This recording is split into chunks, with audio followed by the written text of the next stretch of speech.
मालवनी में मां की हुई मौत तो पिता बना हैवान, अपनी ही बेटी के साथ करना चाह रहा था जबरदस्ती, मगर अब मालवनी पुलिस स्टेशन ने दर्ज की है एफआईआर। उमर शेख है उनका नाम।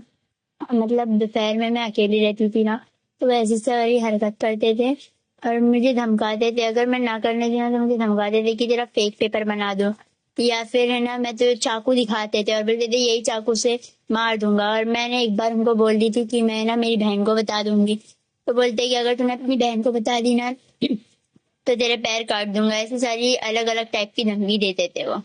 अच्छा, आपकी उम्र कितनी है? 12 साल।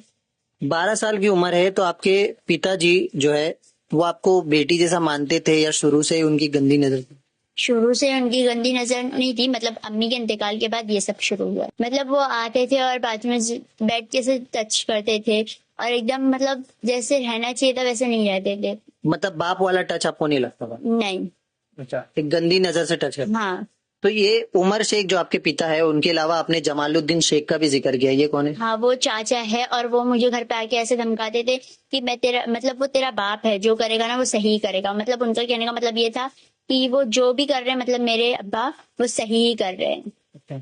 तो वो मुझे धमकाते थे कि अगर तुम लोग भाई बहन को घर में ही नहीं रहने का है क्या, तो ऐसा करके बोलते थे। घर में रहना है तो सब सहो, ऐसा बोलते। मुझे बताई अच्छे से, तो मैंने इस बारे में अपने अब्बू से बात की कि ऐसा क्यों कर रहे हो, क्या कर रहे हो। तो उन्होंने मुझे भी सेम चीज मारे और सेम चीज मुझे भी धमका दिए कि तुम लोग अगर चौकी तक गए या किसी और को बताए तो मैं तुम लोग का जीना हराम कर दूंगा। मम्मी के रहते भी मम्मी का भी रिश्ता उन्होंने अच्छे से नहीं निभाया। मम्मी के टाइम पे भी वो कुछ मेडिसिन लेते थे जिसकी वजह से मम्मी को अपोज था।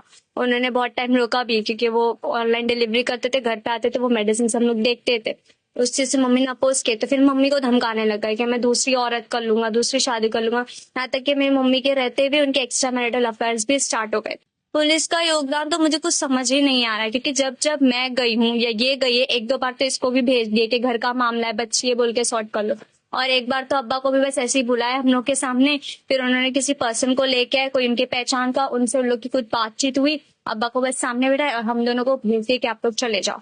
फिर अब्बा घर पर भी आ गए।